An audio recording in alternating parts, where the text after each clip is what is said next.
சாரா channel பார்த்து கொண்டிருக்கும் அனைவருக்கும் வணக்கம்.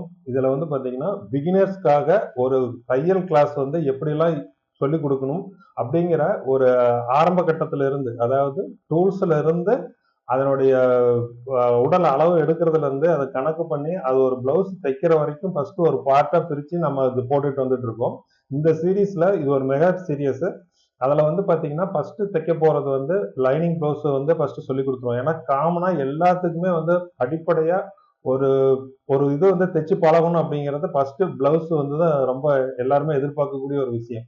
அதனால முதல் கிளாஸ் இப்ப இருந்து ஸ்டார்ட் பண்றதே பாத்தீங்கன்னா உங்களுக்கு ஒரு லைனிங் பிளவுஸ் தைக்கிறத பேஸ் பண்ணி தான் ஸ்டார்ட் பண்ணுவோம். அதுக்கப்புறமா ஒவ்வொரு விஷயத்தையும் வந்து நம்ம ஸ்டார்ட் பண்ணியிருப்போம். அதனால நீங்க தொடர்ச்சியா பிகினஸா இருந்தீங்கன்னா இதனுடைய ஒவ்வொரு வீடியோவுமே முதல்ல இருந்து பார்க்க ஆரம்பிங்க. இப்பதான் புதுசா இந்த வீடியோ பாக்குறீங்க அப்படின்னா இதுக்கு முன்னாடி போட்டிருக்கிற வீடியோஸ் எல்லாமே பிளேலிஸ்ட்ல இருக்குது. அந்த பிளேலிஸ்ட்ல இருக்கக்கூடிய அந்த 2026 அப்படிங்கிற நியூ சீரீஸ் அப்படிங்கிற ஒரு இதுல டெய்லரிங் கோர்ஸ் வந்து தனியா போட்டிருக்கோம். அந்த பிளேலிஸ்ட்ல போயிட்டு நீங்க அப்படியே ஒன் பை ஒன்னா நீங்க பாத்துக்கிட்டே வாங்க. அதுல ஒண்ணு கூட மிஸ் ஆகாது. அதனால டூல்ஸ்ல இருந்து ஒன் பை ஒன்னா நீங்க பாத்துக்கோங்க. ஏன்னா டூல்ஸ் இதெல்லாமே ஒரு நாள் உட்காந்து கூட நீங்க ஃபுல் டே உட்காந்தீங்கன்னா கூட உங்களுக்கு ஒரு ஒரு 10-20 டூல்ஸுக்குள்ள உங்களுக்கு வந்துடும். அந்த டூல்ஸ் எல்லாமே நீங்க பார்த்துக்கிட்டு இது பண்ணிக்கலாம். அதுக்கு அடுத்தது உங்களுக்கு மெஷர்மெண்ட்ல இருந்து இப்போ ஸ்டார்ட் ஆகுது. இப்போ மெஷர்மெண்ட்ல 12 வீடியோவா நம்ம பிரிச்சிருக்கிறோம். 12 வீடியோவில் முதல் வீடியோ வந்து பாத்தீங்கன்னா உடம்பனுடைய உறுப்புகளை வந்து எப்படி பிரிக்கிறோம், எந்த இடத்துல எந்த அளவுகள் எந்த உறுப்பு வருது அப்படிங்கிறத கரெக்டா மென்ஷன் பண்ணக்கூடிய ஒரு சூத்திரம் தான் 8 ஹிட் தியரி. 8 ஹிட் தியரிக்கு அப்புறமா பாத்தீங்கன்னா ஒவ்வொரு அளவுக்கும் தனித்தனி வீடியோவா 11 வீடியோ அதுல வந்துடும். இந்த 11 அளவுகள் இருந்துச்சு அப்படின்னாவே நீங்க ட்ரெஸ் அளவு எடுக்கிறது வந்து ரொம்ப ஈஸியா இருக்கும். அந்த 11 அளவுகள் வந்து பாத்தீங்கன்னா ஒரு லைனிங் பிளவுஸ் பாத்தீங்கன்னா உங்களுக்கு பேசிக் கரெக்டா இருக்கும். அதுக்கு அடுத்தது ஒவ்வொன்றுக்குமே இதை அடிப்படையா வச்சுதான் ஒரு சில மாற்றங்கள் வரும். ஆனா இப்ப நீங்க கத்துக்க போறது லைனிங் பிளவுஸ்னுடைய அந்த பேசிக் இது. அதனால இந்த அளவுகள் ஒவ்வொன்றுக்கும் நோட்ல வந்து கரெக்டா டைட்டில் போட்டு போட்டு எழுதிட்டு வாங்க. உங்களுக்கு தனியா ஒரு பெரிய அமௌண்ட் கட்டி ஒரு கிளாஸ் அட்டன் பண்றதுக்கு ஈக்குவலண்டான ஒரு விஷயங்கள் தியரி வந்து இதுல உங்களுக்கு கிடைக்கும். பிராக்டிஸ் வந்து அது நீங்க பண்ண போறது. அது எப்படி பண்ணணுங்கிறதையுமே நம்ம அதை கொண்டு வந்துருவாங்க. அதனால தியரட்டிக்கலா நீங்க எவ்வளவு கத்துக்க முடியுமோ இதுல எல்லா நுணுக்கங்களையும் அப்பப்போ டவுட் கேட்டு நீங்க இதுல எல்லாமே தெரிஞ்சுக்கோங்க. அப்பதான் உங்களுக்கு ரொம்ப பயனுள்ளதா இருக்கும். இந்த நடுமார்பு சுற்று பத்தி அவங்க எவ்வளவு விளக்கங்கள் கொடுத்திருக்காங்க அப்படிங்கிறத நம்ம தொடர்ச்சியா பார்ப்போம் வாங்க.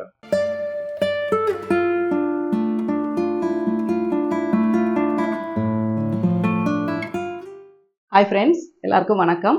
இன்னைக்கு நம்ம பார்க்க போகிற சாப்டர் என்ன அப்படின்னா நடுமார்பு சுற்றளவு. நடுமார்பு சுற்றளவு அப்படிங்கிறது எந்தெந்த விஷயத்தில் நம்ம யூஸ் பண்ண போகிறோம் அப்படிங்கிறத நீங்கள் வந்து கிளாஸு எல்லா மெஷர்மெண்ட்ஸும் எடுத்து நீங்கள் எல்லாம் கால்குலேஷன் போட்டு கட்டிங் போடும்போது நீங்கள் தெரிஞ்சுக்கிட்டா போதும். அந்த மெஷர்மெண்ட்டை மட்டும் நம்ம எப்படி எடுக்கணும், இதில் எவ்வளோ கவனம் தேவை, என்னென்ன அளவுகள் வந்து நம்ம கரெக்டாக பார்க்கணும் அப்படிங்கிறது, என்னென்ன ப்ரொசீஜரை கரெக்டாக பார்க்கணும் அப்படிங்கிறது தான். இதில் வந்து மெஷர்மெண்ட்ஸ் அப்படிங்கிறது ஒரே இதாக எடுத்துடலாம் அப்படின்னா அது ரொம்ப பெரிய உங்களுக்கு நிறைய மைண்டில் லோட் பண்ணுற மாதிரி ஆயிரும். ஏன்னா மெஷர்மெண்ட்ஸினுடைய இம்பார்ட்டன்ஸ் அப்படிங்கும்போது நீங்கள் சின்னதாக தனித்தனியாக தெளிவாக உங்களுக்கு புரிஞ்ச மாதிரி நீங்கள் நோட் பண்ணி வைக்கணும்.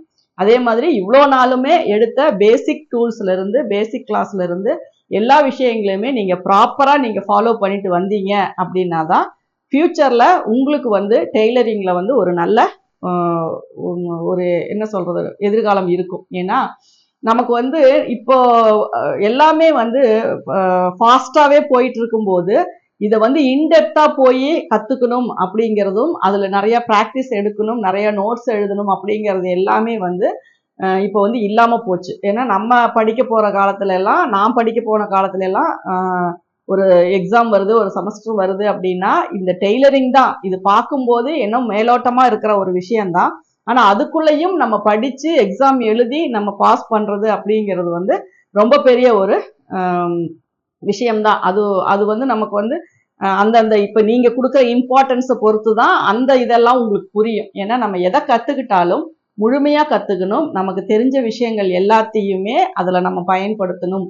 ஒரு ட்ரெஸ் தைக்கிறோம் அப்படின்னா சும்மா 4 கட்டிங் போட்டோமா அதை வந்து நம்ம தைச்சோமா அப்படிங்கிறது இல்லாமல் அதனுடைய ஹிஸ்ட்ரி என்ன அப்படிங்கிறத நம்ம தெரிஞ்சுக்கணும். இப்போ நிறைய வீடியோஸ் வந்து நமக்கு இன்ஸ்டாகிராம்லேயே ஆகட்டும், யூடியூப்லேயே ஆகட்டும், நிறைய ஷார்ட்ஸ் நிறைய இதெல்லாமே வருது.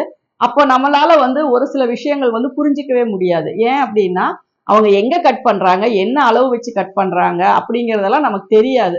அப்போ உங்களுக்கு தெரிஞ்சுக்கணும் அப்படின்னா இந்த அடிப்படையான சில விஷயங்கள் வந்து உங்களுக்கு தெரிஞ்சுக்கணும். அப்போ அதெல்லாம் தெரிஞ்சுக்கும் போது நீங்க எந்த ஒரு வீடியோஸ், எந்த ஒரு ட்ரெஸ், எந்த ஒரு இது பார்த்தாலுமே உங்களால வந்து ஈஸியா வந்து அதை வந்து புரிஞ்சுக்க முடியும். ஏன்னா நம்மளுடைய புரிஞ்சுக்கிற தன்மையை பொறுத்து தான் ஒரு ஸ்டைல் வந்து நம்ம ரெடி பண்ண முடியும், ஒரு கிரியேட் பண்ண முடியும். அப்ப அந்த மாதிரி இருக்கும்போது நம்ம அளவுகளினுடைய முக்கியத்துவம் என்ன, அந்த அளவுகள் நம்ம எங்கெங்கெல்லாம் எடுக்கிறோம், என்னென்ன அளவுகள் எல்லாம் நமக்கு தேவைப்படுது அப்படிங்கிறத நம்ம தெரிஞ்சுக்கலாம். இப்ப பிகினர்ஸ் அப்படிங்கும்போது உங்களுக்கு வந்து நான் படிச்சிருந்தாதான் இதெல்லாம் எனக்கு தெரிஞ்சுக்க முடியுமா, படிக்கலைன்னா எனக்கு இதெல்லாம் புரிஞ்சுக்க முடியுமா அப்படின்னா அதெல்லாம் கிடையாது. இப்ப நான் என்ன சொல்லி தரேனோ, இப்ப நான் நோட்ஸ் எடுக்கல, நான் அதை எதுவுமே உங்களுக்கு குறிப்பா எடுத்து நான் உங்களுக்கு எதுவுமே நான் சொல்லி தரல. நான் எப்படி நான் படிச்சுக்கிட்ட விஷயங்களை ஞாபகம் வச்சுக்கிட்டு நான் சொல்றேனோ இதை புரிஞ்சுக்கிற அளவுக்கு உங்களுக்கு அந்த நாலேஜ் இருந்தா போதும். மற்றபடி நீங்க இதை எழுதுறது வந்து நீங்க ஒரு சிலர் என்ன பண்ணுவாங்கன்னா எல்லாத்தையுமே நீட்டா ப்ராப்பரா, இப்போ ஒரு ஆன்லைன் கிளாஸ் அப்படிங்கும்போது நம்ம என்ன பண்ணுவோம், கொடுக்குற நோட்ஸ் எழுதணும், டிராயிங் பண்ணணும். இப்போ ஒரு 10 பேருக்கு மெஷர்மெண்ட் எடுத்து பாருங்க அப்படின்னு நம்ம சொல்லுவோம். அதே மாதிரி நீங்க ஒரு 10 பேருக்கு மெஷர்மெண்ட்ஸ் வந்து எடுத்து பார்க்கணும். அதெல்லாம் பிராக்டிஸ் தான். நீங்க எடுக்கிற பிராக்டிஸை பொறுத்து தான் உங்களுடைய எக்ஸ்பீரியன்ஸ் வந்து இம்ப்ரூவ் ஆகும்.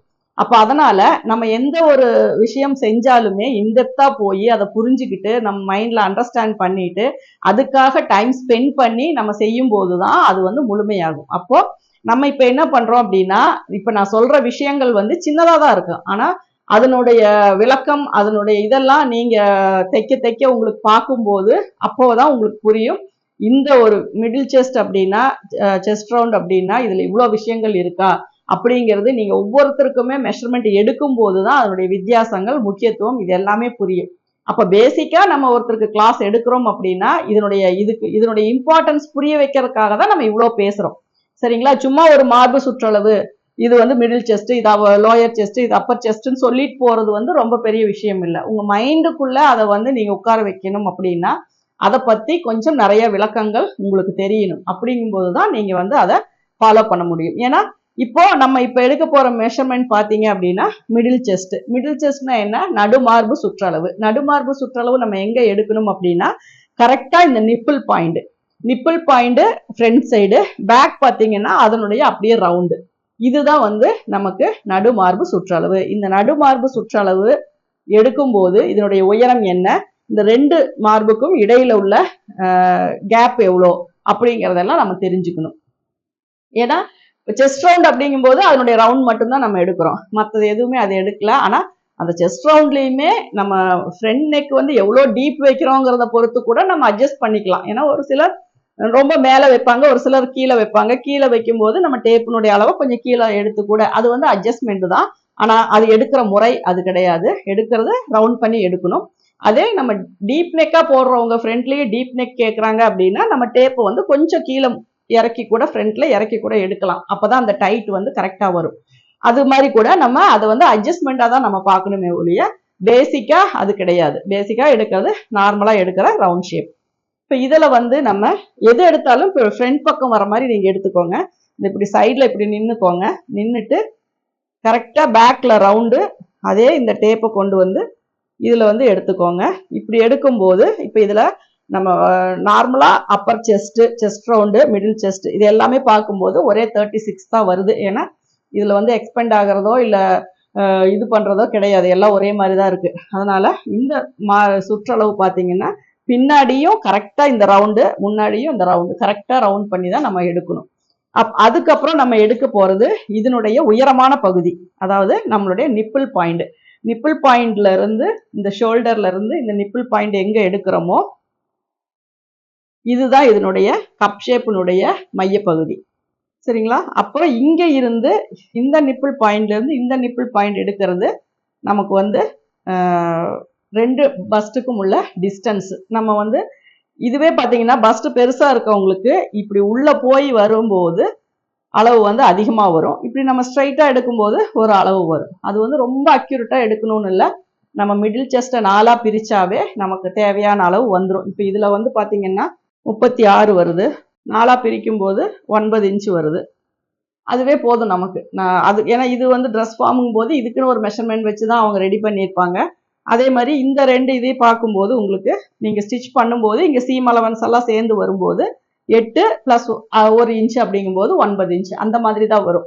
அதனால நம்ம வந்து மிடில் செஸ்ட்டை வந்து கரெக்டா எடுக்கணும்.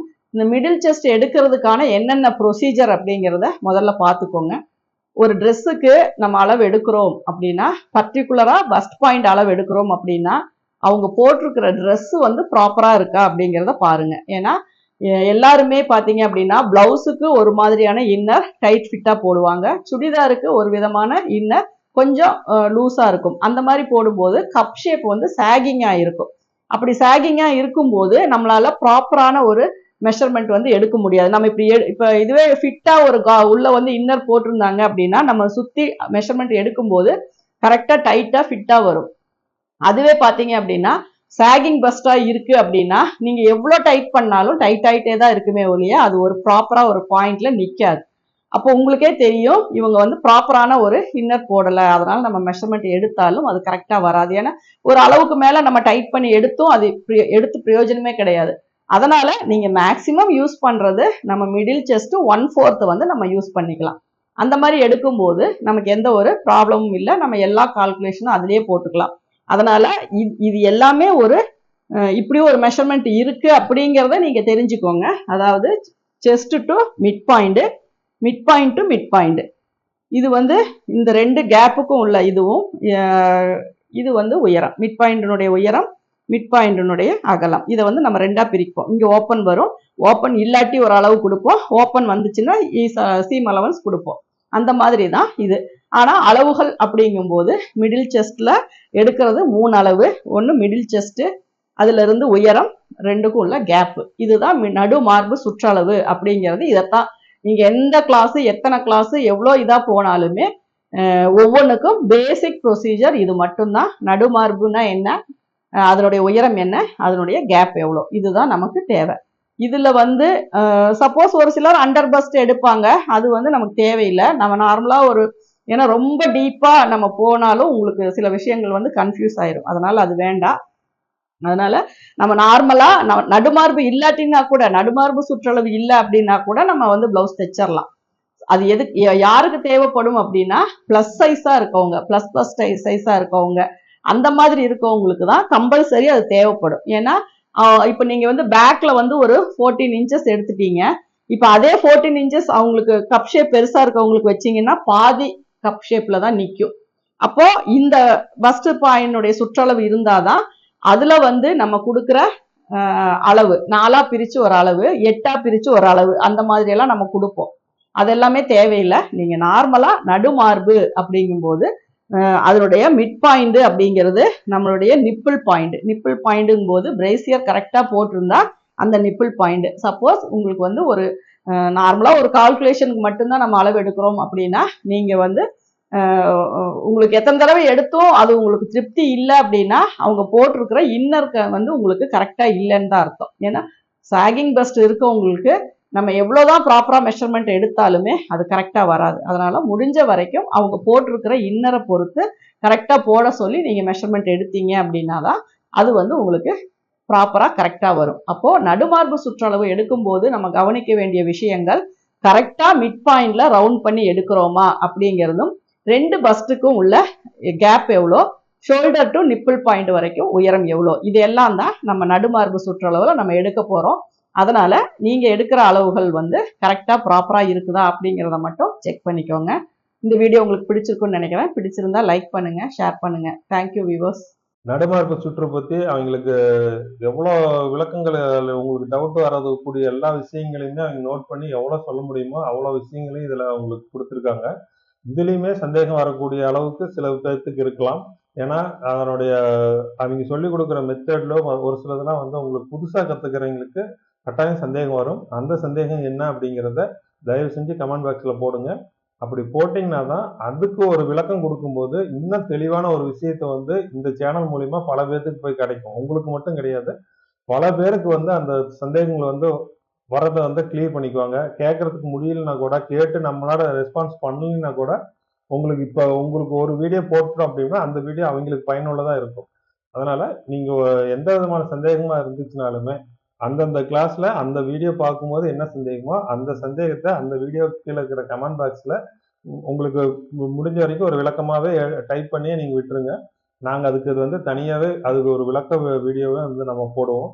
அது முக்கிய நோக்கமே வந்து பாத்தீங்கன்னா இது அடிப்படையா தையலே என்னன்னே தெரியாதவங்களுக்காக உருவாக்கப்பட்ட தொடர் தான் அது. அதனால நீங்க கேட்கக்கூடிய சின்ன சந்தேகமா இருந்தாலும் அதுக்குன்னு தனியா ஒரு வீடியோ விளக்கமான ஒரு வீடியோ வந்து நம்ம சேனல்ல மறுபடியும் போடுவோம். அதனால நீங்க எந்த விதமான யோசனையும் இல்லை வேண்டாம். உங்களுக்கு சந்தேகம் இருந்துச்சு அப்படின்னா அந்த சந்தேகத்தை கீழே தயவு செஞ்சு கமெண்ட் பாக்ஸ்ல போடுங்க. சப்ஸ்கிரைப் பண்ணாம இப்பதான் ஃபர்ஸ்ட் இந்த சேனல் இந்த வீடியோ பார்த்துருக்கீங்க அப்படின்னா இதுக்கு முன்னாடியே டூல்ஸ் மற்றது எல்லாமே போட்டிருக்கோம். அது எல்லாமே தொடர்ச்சியா பார்த்துக்கிட்டு இதுக்கப்புறமா இதை பார்த்து தொடர்ச்சியா பார்த்துட்டு வாங்க. அதுக்கு நீங்க சப்ஸ்கிரைப் பண்ணியிருந்தீங்கன்னா இதுக்கு அடுத்த வீடியோ வரும்போதும் உங்களுக்கு உடனே நோட்டிபிகேஷன் வரும். சனிக்கிழமை ஞாயிற்றுக்கிழமை மட்டும்தான் வீடியோ வராது. மற்ற நாள் 5 நாளுமே வந்து பாத்தீங்கன்னா ஒவ்வொரு வீடியோ வந்துட்டு இருக்கும். அந்த 2 நாள் உங்களுக்கு டைம் கிடைச்சதுன்னா இதை வந்து ப்ராக்டிஸ் எடுத்துக்கோங்க. அது வந்து ரொம்ப யூஸ்ஃபுல்லா இருக்கும். ஏன்னா எங்களுக்கு அந்த 2 நாள்ல இந்த கொஸ்டின் ஆன்சருக்கு மற்றது எல்லாமே நாளைக்கு ஃபியூச்சர்ல வந்து கட்டிங் மற்றதெல்லாம் போகும்போது லைவ் கிளாஸ் வர்றதுக்கு இது வாய்ப்பா இருக்கும். அதனால அந்த 2 நாள் வந்து ஒதுக்கி இருக்கு. அந்த 2 நாள்ல வந்து ஃபியூச்சர்ல லைவ் கிளாஸ் வரும். அப்போ வந்து இதுல நீங்க கத்துக்கிட்ட விஷயங்கள்ல இருந்து நாங்க கேள்வி கேட்போம். அந்த கேள்வியில குரூப்ல இருக்கிறவங்க அதுல கரெக்டான பதில் சொல்லி பண்ணினீங்கன்னா அதுக்கு தகுந்த சில விளக்கங்கள் மற்றது எல்லாமே வந்து அதுல தனியா ஒரு இதே கிடைக்கும். அது மாதிரி இந்த கிளாஸ் நடத்துறதே அதுக்கோசரம் தான். இதனுடைய பலன்கள் வந்து இன்னும் இன்க்ரீஸ் ஆகிட்டே போகும். அதை நீங்க ஆரம்பத்துல இருந்து கத்துக்கிட்டு வந்தீங்கன்னா மட்டும்தான் அந்த விஷயத்தை நீங்க அனுபவிக்க முடியும். அதனால முடிஞ்ச வரைக்கும் இதுல ஒரு வீடியோ கூட மிஸ் பண்ணாம தொடர்ச்சியா பார்த்துக்கிட்டு வாங்க. எவ்வளவுக்கு எவ்வளவு நோட்ஸ் எடுக்கிறீங்களோ அந்த அளவுக்கு அடுத்தடுத்த விஷயங்கள்ல வந்து உங்களுக்கு நிறைய இதெல்லாம் கிடைக்கும். சந்தேகம் இல்லாம நீங்க தைச்சு பழகிறதுக்கு அது ரொம்ப வழிவகுக்கும். தொடர்ச்சியா வீடியோ பார்த்துட்டு வாங்க. அடுத்த வீடியோ பார்த்தீங்கன்னா இடுப்பு சுற்றளவு. இடுப்பு சுற்றளவுல எவ்வளவு உயரத்துல எந்த இடத்துல எப்படி வைக்கணும், அது உடல் அமைப்பு எப்படி இருக்கிறவங்களுக்கு எப்படிலாம் அளவு எடுக்கணும் அப்படிங்கிற நிறைய விளக்கங்கள் வந்து அடுத்த வீடியோல சொல்லியிருக்காங்க. அடுத்த வீடியோல சந்திப்போம். நன்றி.